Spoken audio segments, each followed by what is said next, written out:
to be repealed and replaced. And we need to bring our debt under control, make our economy stronger.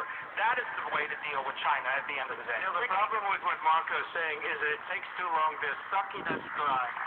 It takes too long. You absolutely have to get involved with China. Are taking so much of what we have in terms of jobs, in terms of money.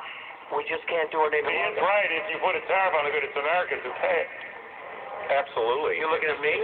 Yeah. Prices go higher, please. Can I tell you what?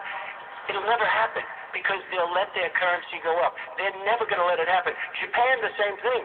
They are devaluing. It's so impossible for you look at Caterpillar Tractor and what's happening with Caterpillar and Komatsu. Komatsu's the tractor company in Japan.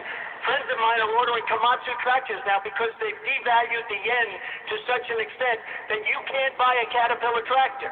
And we're letting them get away with it, and we can't let them get away with it. And that's why we have to use Carl, and we have to use our great business people, and not political hacks to negotiate with these guys. Apart from the higher prices on consumers, that people are living paycheck to paycheck, apart from that, there'll be retaliation. Yeah. So the soybean sales, Iowa, the entire soybean production goes, the equivalent of it goes to China. Or how about Boeing right here within a mile? Do you think that the Chinese, if they had a 45% tariff imposed on all their imports, wouldn't retaliate and start buying Airbus? They would. This would be devastating for our economy. We need someone with a steady hand being President of the United States. Real quick, Senator. Go ahead, Senator. Now you have to get your tax reform. And we don't need a weak person being President of the United States. Because that's what we get if it were just, I'll tell you what, we don't need that. We don't need that. That's essentially what we have now, and we don't need that. And that's why we're in the trouble that we're now. And by the way, Jeff, you mentioned Boeing. Take a look. They order planes. They make Boeing build their plants in China. They don't want them made here. They want those planes made in China. That's not the way the game is supposed to be played. Thank you, Mr. Trump. Very briefly. Hey, my name was mentioned. My name was mentioned here.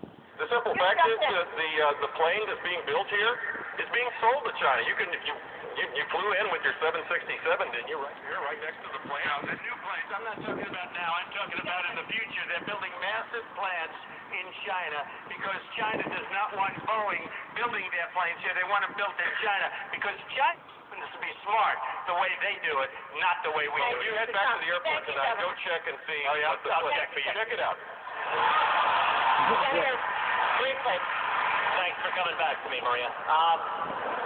Both Donald and Jeb have good points, and there is a middle ground. Donald is right that China is running over President Obama like he is a child, that President Obama is not protecting American workers, and we are getting hammered. You know, I sat down with the senior leadership of John Deere. They discussed how hard it is to sell tractors in China because all the regulatory barriers, they're protectionists.